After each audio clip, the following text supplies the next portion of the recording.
Hello and नमस्ते सबैजनालाई। आजको भिडियोमा हामी हेर्नेछौँ बिजी एकाउन्टिङ सफ्टवेयरमा अलग अलग रिपोर्ट कसरी ओपन गर्ने त्यसको विषयमा आज हामीले हेर्नेछौँ। र भिडियो सुरु गर्नुभन्दा पहिला यदि तपाईँहरू च्यानलमा नयाँ हुनुहुन्छ भने च्यानललाई सब्सक्राइब गर्नुहोस्, भिडियोलाई लाइक गर्नुहोस्, सेयर गर्नुहोस् र भिडियोको अन्तिमसम्म हेर्नुहोस्। सबभन्दा पहिला त मैले के गर्छु भन्दाखेरि यहाँनिर कम्पनीलाई ओपन गर्छु। मेरो कम्पनीको युजर नेम र पासवर्ड मैले हानेर यसलाई के गर्छु त कम्पनी ओपन गर्छु। अब कम्पनी ओपन गरिसकेपछि अब यहाँनिर हामीले हेरिसकेको टपिक भनेको के छ भन्दाखेरि एडमिनिस्ट्रेसनमा मास्टर्सहरू कसरी क्रिएट गर्ने होइन, अनि त्यस पछाडि ट्रान्जेक्सनहरू sales purchase payment receipt sales return purchase return यो कसरी चढाउने होइन। केही ट्रान्जेक्सनहरू हामीले हेर्न अझै पनि बाँकी छ, त्यो अरू भिडियोमा हामी हेर्नेछौँ। र आज चाहिँ हामीले के हेर्छौँ भन्दाखेरि डिस्प्लेमा यहाँ तपाईँहरूले देख्न सक्नुहुन्छ अलग अलग टाइपको के छ त भन्दाखेरि रिपोर्टहरू छ होइन। जस्तो फाइनल रिजल्ट भयो, ट्रायल ब्यालेन्स भयो, एकाउन्ट बुक्स भयो होइन, एकाउन्ट समरी भयो, आउटस्ट्यान्डिङ एनालाइसिस भयो, इन्ट्रेस्ट क्यालकुलेसन, डिप्रिसिएसन चार्ट होइन, अलग अलग टाइपको रिपोर्टहरू छ। यिनीमध्ये आज हामीले केही रिपोर्टहरू हेर्नेछौँ होइन। अब जस्तो फाइनल रिजल्टमा के छ त भन्दाखेरि ब्यालेन्स सिट छ पहिलो, त्यस पछाडि प्रॉफिट एन्ड लस छ, त्यस पछाडि पेमेन्ट एन्ड रिसिप्ट छ, त्यस पछाडि इन्कम एन्ड एक्सपेन्डिचर छ है। अब जस्तो मलाई के हेर्नु पर्यो भनेपछि मैले के गर्छु त ब्यालेन्स सिट हेर्नु छ भने मैले ब्यालेन्स सिटमा क्लिक गर्छु। त्यस पछाडि अब ब्यालेन्स सिट हेर्ने तरिका पनि अलग अलग छ। जस्तो कि यहाँनिर के छ त एउटा होरिजेन्टल छ, अर्को भर्टिकल छ होइन, अनि एनेक्जर समरी भनेर एउटा नयाँ छ। त्यस्तै गरेर भर्टिकल कन्फिगरेबल भन्ने छ। हाम्रो बेसिकल्ली युज हुने भनेको होरिजेन्टल अथवा भर्टिकल स्ट्यान्डर्ड हो है। अब जस्तो यहाँ गएर होरिजेन्टल स्ट्यान्डर्डबाट मैले के गर्छु त ओपन गर्छु। अनि त्यस पछाडि अब ओपन गर्दाखेरि हाम्रो स्टार्टिङ डेट र इन्डिङ डेट हुन्छ है। अब स्टार्टिङ डेट भनेपछि हाम्रो 1/4/2082 भयो भनेपछि मतलब 4 महिना 1 गते हुने भयो। त्यस पछाडि इन्डिङ डेट भनेको कहिलेसम्मको इन्ट्री छ त्यो लास्ट डेट हामीले के गर्छौँ त यहाँनिर मेन्सन गर्छौँ है। त्यस पछाडि यहाँ अलग अलग अप्सनहरू हुन्छ होइन, जुन तपाईँलाई चाहियो त्यसलाई यस गर्न सक्यो, जुन चाहिएन त्यसलाई नो गर्न सक्यो है। के छ त भन्दाखेरि अपडेट ब्यालेन्स सिट स्टक छ, नो छ, यसलाई मैले अहिले यस गरेँ होइन।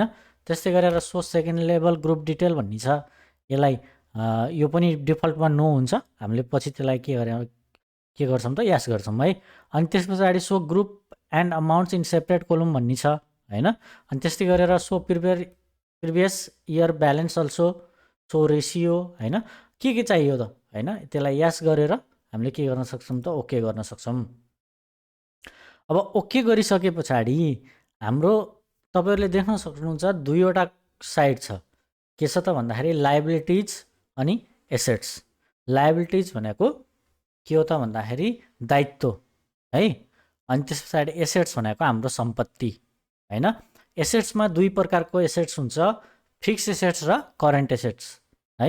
फिक्स एसेट्स भनेको हाम्रो अचल सम्पत्ति होइन। जस्तो यसमा के छ त अचल सम्पत्ति भनेको एयर कुलर एसी होइन, त्यो देखाइरहेछ भनेपछि। त्यस्तै गरेर करेन्ट एसेट्समा हाम्रो ब्याङ्कको ब्यालेन्स भयो, त्यस्तै गरेर हामीसँग क्यास इन ह्यान्ड कति छ, स्टक इन ह्यान्ड कति छ होइन, सन्डी डेप्टरबाट उठ्नुपर्ने कति छ, त्यो ब्यालेन्स भनेको हाम्रो के हुन्छ त करेन्ट एसेट हुन्छ। त्यस्तै गरेर लायबिलिटिजमा के हुन्छ भन्दाखेरि क्यापिटल एकाउन्ट हुने भयो होइन, क्यापिटल इन्भेस्टमेन्ट। त्यस्तै गरेर करेन्ट लायबिलिटिज भनेर के छ त भन्दाखेरि ड्युटिज एन्ड ट्याक्सेज अनि सन्ड्री क्रेडिटर, हाम्रो जति पनि ट्याक्सहरू हुन्छ त्यो हाम्रो लायबिलिटिजमा हुन्छ।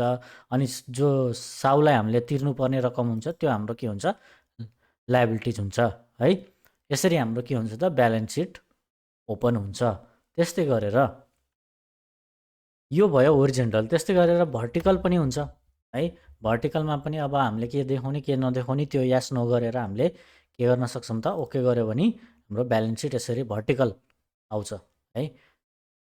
सबभन्दा हेर्न सजिलो भनेको हाम्रो होरिजेन्टल नै हुन्छ, त्यसैले होरिजेन्टलबाटै हामीले हेर्छौँ है।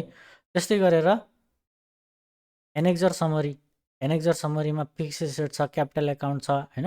अलग अलग रिपोर्टहरू तपाईँलाई जुन चाहियो तपाईँले के गर्न सक्नुहुन्छ हेर्न सक्नुहुन्छ है। यहाँनिर एनेक्जर समरी भयो, फिक्स एसेट एनेक्जर भयो होइन। त्यस्तै गरेर क्यापिटल एकाउन्टको हेर्नु पर्यो, अल क्यापिटल एकाउन्ट, अनि ओके गर्यो। यसरी देखिन्छ ओपनिङ ब्यालेन्स, क्लोजिङ ब्यालेन्स है। यसरी हामीले अलग अलग रिपोर्ट हेर्न सक्यौँ। अब यो भर्टिकल कन्फिगरेबल चाहिँ हामीसँग कुनै फर्मेट छैन, त्यसले गर्दाखेरि के हुन्छ त भन्दाखेरि यो खुल्दैन। यसको लागि हामीले छुट्टै के अरे कस्टमाइज गर्नुपर्ने हुन्छ, मतलब कन्फिगर गरेर त्यो अनुसार गराउनु पर्ने हुन्छ है। त्यस्तै गरेर अर्को भनेको हाम्रो के छ त प्रॉफिट एन्ड लस है। अब प्रॉफिट एन्ड लसमा पनि सेम के छ त भन्दाखेरि होरिजेन्टल छ, भर्टिकल छ हैन। भर्टिकल कन्फिगरेबल त्यो हामीले युज गर्दैनौँ। त्यस पछाडि पिएल समरी भयो मन्थली, पिएल डिटेल मन्थली भनेर यसरी रिपोर्टहरू छुट्याइदिएछ हैन। अब हामीलाई जुन चाहिन्छ त्यही अनुसार हामीले के गर्छौँ त यसलाई ओपन गर्छौँ है। जस्तो मैले यहाँ गएर के चाहियो त्यसलाई यस गरेर मैले के गर्छु त ओके गर्छु। अब ओके गरिसक्यो भने यो चाहिँ हाम्रो के हो त प्रॉफिट एन्ड लस हो है। अब यसमा के छ त ओपनिङ स्टक छ छैन, क्लोजिङ स्टक छ है। यसमा प्रॉफिट एन्ड लसमा चाहिँ के हुन्छ भन्दाखेरि डेबिट र क्रेडिट भनेर हुन्छ। ब्यालेन्स सिटमा लायबिलिटिज र एसेट भनेर थियो भनेपछि प्रॉफिट एन्ड लसमा चाहिँ के छ त डेबिट र क्रेडिट भनेर छ। डेबिट साइडमा हाम्रो के छ पर्चेज छ भनेपछि क्रेडिट साइडमा के हुन्छ सेल्स हुन्छ। त्यस्तै गरेर डेबिट साइडमा हाम्रो एक्सपेन्सेसहरू हुन्छ भनेपछि क्रेडिट साइडमा के हुन्छ त इन्कमहरू हुन्छ है। यसरी हाम्रो एक्सपेन्सेसमा हेऱ्यौँ भनेपछि यहाँनिर अलग अलग के छ त एक्सपेन्सहरू देखिरहेछ है। यसरी हाम्रो के हुन्छ त प्रॉफिट एन्ड लस खुल्छ। अब प्रॉफिट एन्ड लसभित्र गएर पनि हामीले जस्तो मलाई पर्चेज चाहिएको छ, पर्चेजको रिपोर्ट चाहियो भने मैले पर्चेजमा गएर यसरी निकाल्न सक्छु है। त्यस्तै गरेर अब स्ट्यान्डर्ड तरिकाले पनि हामीले के गर्न सक्छौँ त हेर्न सक्छौँ है। जुन भर्टिकलवाला हो त्यो पनि हामीले के गर्न सक्छौँ त हेर्न सक्छौँ। त्यस्तै गरेर पिएल समरी मन्थली हेर्न सक्यो हैन। अब यसलाई यिनी अप्सनहरूलाई यास गर्नु पर्यो भने यास गर्न सक्यो। मैले ओके गरेँ। यहाँनिर हाम्रो यो चाहिँ हाम्रो के हो त पिएल समरी हो हैन। नेट प्रॉफिट कति देखाइरहेछ त भन्दाखेरि 1,05,75 है। अब यसको भित्र गयो भने फेरि खुल्ने उही हो फेरि प्रॉफिट एन्ड लस एकाउन्ट है।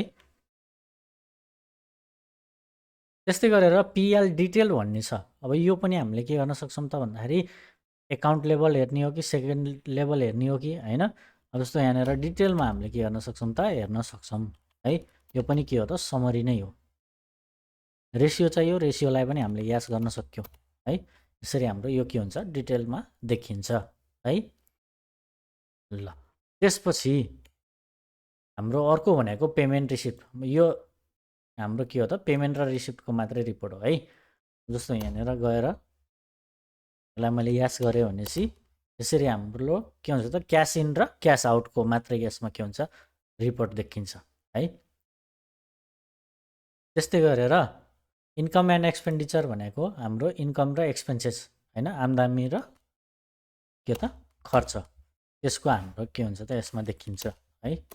जस्तो मैले यहाँ गएर ओके गरेँ भनेपछि यसरी एक्सपेन्सेसमा के छ, इन्कममा के छ, इन्कम केही पनि छैन, एक्सपेन्सेसमा यहाँनिर अलग अलग एक्सपेन्सहरू देखिया छ है।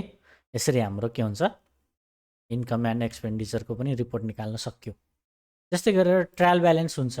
ट्रायल ब्यालेन्समा पनि हामीले हेऱ्यौँ भनेपछि अलग अलग के छ त भन्दाखेरि अप्सनहरू छ है। क्लोजिङ ट्रायल, अल्फाबेटिकल भन्ने छ, त्यस्तै गरेर ग्रुप भन्ने छ, क्लोजिङ ट्रायल हायरार्किकल छ, अनि त्यस्तै गरेर सेम फेरि ओपनिङ ट्रायलमा पनि छ है। हामीलाई क्लोजिङ ट्रायल चाहियो, ब्यालेन्स चाहियो कि डिटेल चाहियो हैन, दुईवटा अप्सन छ। ब्यालेन्स मात्र चाहियो भने मैले यहाँ गएर अल एकाउन्ट गरेँ अनि त्यसपछि अब यहाँनिर गएर ओके गरेँ भनेपछि त्यसरी हाम्रो ट्रायल ब्यालेन्स आउँछ है। त्यस्तै गरेर ग्रुपबाट हेर्ने हो भनेपछि अब यसमा फेरि के हुन्छ त ग्रुप अनुसार आउँछ।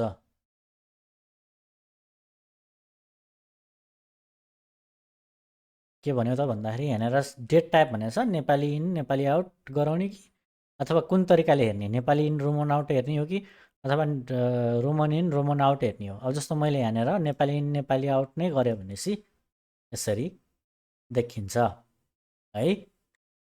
ल अब यही चिज यदि हामीले ल ठिक छ भइहाल्यो खुलिहाल्यो। त्यसपछि डिटेल पनि हेर्न सक्यो है। यहाँ गएर डिटेलमा गएर यसरी डिटेल पनि हेर्न सक्यो। त्यो फर्स्ट टाइम भएको हुनाले हाम्रो त्यो नेपाली इन नेपाली आउट भनेर देखिया हो। त्यसपछि यहाँ गएर हाम्रो क्लोजिङ ट्रायल हायरार्किकल हैन। अब यो हायरार्कीको हिसाबले देखाउँछ। जस्तो यहाँ गएर मैले ओके गरेँ भनेपछि ल फर्स्ट टाइम भएको हुनाले यहाँनिर कुन तरिकाले हेर्ने डेट टाइप भनेर सोध्यो हैन। नेपाली इन नेपाली आउट गऱ्यो भनेपछि यहाँनिर गएर ओके गऱ्यो भने यसरी हायरार्किकल देखिन्छ। जस्तो कि कुन ग्रुपभित्र के एकाउन्ट छ र कुन एकाउन्टमा कति रकम छ हैन, कति ब्यालेन्स छ त्यो चिज यसमा देखिन्छ है।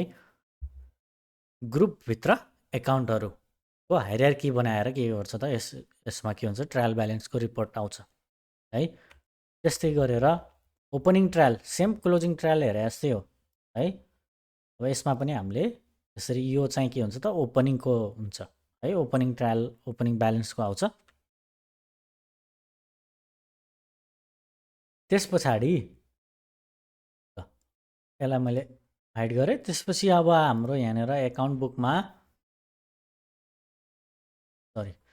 एकाउन्ट बुकमा डे बुक छ, एकाउन्ट लेजर छ हैन, क्यास ब्याङ्क बुक छ, एकाउन्ट रजिस्टर छ हैन। कुन रिपोर्ट चाहियो त हैन, त्यही अनुसार हामीले के गर्छौँ त यसलाई ओपन गर्छौँ। सपोज मलाई डे बुक चाहियो, मैले यहाँनिर गएर यसलाई डे बुकलाई के गर्छु त भन्दाखेरि ओपन गर्छु भनेपछि यहाँनिर यसरी डे बुक खुल्छ। कुन दिनमा के कारोबार भएको छ त्यो सब हाम्रो के हुन्छ त डे बुकमा देखिन्छ है। एक दिनको पनि हेर्न सक्यो अथवा स्टार्टिङ डेट र एन्डिङ डेट राखेर हामीले त्यसलाई के गर्न सक्छौँ त जहिलेसम्मको पनि निकाल्न सकिन्छ है। त्यस्तै गरेर एकाउन्ट लेजर भन्ने छ। एकाउन्ट लेजर भनेको लेजर हेर्न त मैले सिकाइसकेको छु हैन। एकाउन्ट लेजर हेर्नलाई हामीले सर्टकट कुन प्रयोग गर्छौँ त भन्दाखेरि कुन प्रयोग गर्छौँ अल्टसँग एल अथवा कन्ट्रोलसँग एल, त्यही रिपोर्ट हो है। अब हो यसमा एउटा चाहिँ के हुन्छ भन्दाखेरि हामीले ग्रुपको पनि हेर्न सक्यो। सपोज यहाँनिर यसरी अप्सन दियो हैन, one account, group of account, all account, selected account भनेर यसरी क्याटेगोरी छुट्याइदिएछ। त्यही अनुसार हामीलाई जुन चाहियो त्यसको हामीले के गर्न सक्छौँ त रिपोर्ट निकाल्न सक्छौँ है। हामीले अल्ट एल गरेर निकाल्ने भनेको वान एकाउन्टको है। यो जुन वान एकाउन्ट देखिरहेछ यो यही चिज हामीले अल्ट एल गऱ्यो भने आउँछ है। हो अब ग्रुप अफ एकाउन्टको लागि हो भने चाहिँ हामी यहाँ आएर के गर्न सक्छौँ त हेर्न सक्छौँ है। सपोज मलाई डेप्टरको ग्रुप चाहियो हैन, सन्डी डेप्टर राखेर मैले यसरी ओके गरेँ भने यो डेप्टरको लेजर खुल्छ हैन। यो ग्रुप लेजर हो है। सिङ्गल लेजर चाहियो भने त हामीले के गर्न सक्छौँ त अल्टसँग एल गऱ्यो भने यहाँनिर गएर सिङ्गल लेजर ओपन भइहाल्छ है। यसरी हामीले लेजर हेर्न सक्छौँ है। त्यस्तै गरेर क्यास ब्याङ्क बुक भनेको छ सिङ्गल कोलुम। यो चाहिँ हाम्रो क्यास र ब्याङ्कको मात्रै रिपोर्ट हो है। यसमा क्यास अनि ब्याङ्क त्यो बाहेक अरू कुनै एकाउन्ट देखिन्न हैन। सपोज मलाई क्यासको हेर्नु छ भने मैले यहाँ गएर के गर्छु त भन्दाखेरि यसलाई क्यास राखेर ओके गऱ्यो भने अब यहाँनिर हाम्रो के छ त भन्दाखेरि क्यासको कति कारोबार भयो हैन, त्यो हाम्रो यसमा देखिन्छ है। त्यस्तै गरेर ब्याङ्कको अथवा मल्टिपल कोलुम यो चाहिँ के छ नो कोलुम्स ह्याभ बिन डिफाइन्ड भनेको छ। यो पनि हाम्रो डिफाइन गरेर कन्फिगर गऱ्यो भने बल्ल त्यस पछाडि यो खुल्छ है। ल अनि त्यस पछाडि यहाँनिर bank book as per clearance date यो पनि छैन है। यो पनि हाम्रो यो फिचर छैन है। त्यसको लागि हामीले रिकन्सिलेसन ब्याङ्क रिकन्सिलेसन भन्ने अप्सन फिचरलाई के गर्छौँ के गर्नुपर्ने हुन्छ त इनेबल गर्नुपर्ने हुन्छ। त्यो हामीले कहाँबाट इनेबल गर्छौँ भन्दाखेरि एडमिनिस्ट्रेसनमा गएर कन्फिगरेसनमा गएर फिचर्स एन्ड अप्सनमा गएर एकाउन्ट्समा गएर हामीले के गर्छौँ त यहाँनिर ब्याङ्क रिकन्सिलेसन भन्ने अप्सन छ, यसलाई अन गरेर अब हामीलाई यसमा हाम्रो के छ त भन्दाखेरि पोस्ट डेटेड चेकहरूको इन्ट्री गर्ने हैनदेखि ल्याएर ब्याङ्क रिकन्सिलेसनको अप्सन भयो, चेक प्रिन्टिङको भयो हैन। यिनी अप्सनहरू हामीले के गर्न सक्छौँ त इनेबल गर्न सक्छौँ है। अब यहाँ इनेबल गर्नुपर्ने अप्सनहरू धेरै छ, त्यो बिस्तारै बिस्तारै हामीले के गर्छौँ त इनेबल गर्दै त्यसको काम के हुन्छ त्यो हेर्दै जान्छौँ है। अहिलेलाई चाहिँ मैले यसलाई क्विट गरेँ। कहाँदेखि गर्ने भन्ने कुरो चाहिँ मैले देखाइसकेँ। त्यस पछाडि एकाउन्ट रजिस्टर भनेको छ। यहाँनिर एकाउन्ट रजिस्टरबाट हामीले सेल्स रजिस्टर, पर्चेज रजिस्टर, अलग अलग रजिस्टरहरू, भाउचर रजिस्टरहरू के गर्न सक्छौँ त ओपन गर्न सक्छौँ है। अब जस्तो यहाँ गएर मलाई पेमेन्ट रजिस्टर चाहियो भनेपछि मैले यहाँनिर पेमेन्ट रजिस्टर ओपन गर्छु होइन। अब यसमा अब पार्टीको मोबाइल नम्बर एड भएको छ भनेपछि त्यो पनि देखाउन सक्यो होइन। यसरी हामीले के गर्न सक्छौँ त पेमेन्ट रजिस्टर निकाल्न सक्यो। सेम त्यही तरिकाले हामीले सबै रजिस्टरहरू के गर्न सक्छौँ त निकाल्न सक्छौँ है। हामीले यसमा हेर्ने भनेको यही एकाउन्ट रजिस्टर स्ट्यान्डर्ड हो। कोलुमनार भनेको हाम्रो यहाँदेखि खुल्दैन है। त्यसको लागि फेरि डिफाइन गर्नै पर्छ है। अब त्यसपछि आएर एकाउन्ट एक्टिभिटी रिपोर्ट भन्ने छ है। अब यसमा गएर सपोज यसको एक्टिभिटी के छ त भन्दाखेरि केही छैन। अर्कोको के हेरौँ त, एबिसी ट्रान्सपोर्टको के छ ल। अब यसमा के छ डिस्क्रिप्सन बिङ गुड्स इम्पोर्टेड है। यसमा के आयो त भनेर न्यारेसन देख्यो है। न्यारेसनलाई डिस्क्रिप्सनमा देखाउँछ। त्यस्तै गरेर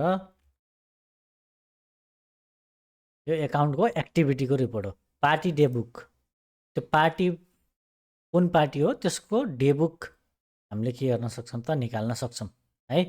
हामीले एकाउन्ट बुक्सबाट जुन निकाल्छौँ डेबुक भनेर यहाँ माथिबाट, त्यो भनेको हाम्रो यो कम्पनीभित्र जति पनि डेबुक हुन्छ होइन, सबै कारोबार त्यो देखिन्छ। भनेपछि पार्टी डेबुक भनेको हाम्रो इन्डिभिजुअल पार्टीको के हुन्छ त डेबुक खुल्छ। सपोज यहाँनिर मैले गोर्खा ट्रेडर्स हाल्यो भनेपछि गोर्खा ट्रेडर्सको कारोबार के छ त त्यो देखिन्छ। यो चिज हामीले केबाट पनि गर्न सक्छौँ त भन्दाखेरि अल्ट्याल गरेर लेजर हेरे पनि भइहाल्छ है। ल यसमा धेरै रिपोर्टहरू हुन्छ होइन। आफूलाई जुन सजिलो लाग्छ, जुन चाहिन्छ त्यो रिपोर्ट हामीले के गर्न सक्छौँ त निकाल्न सक्छौँ है।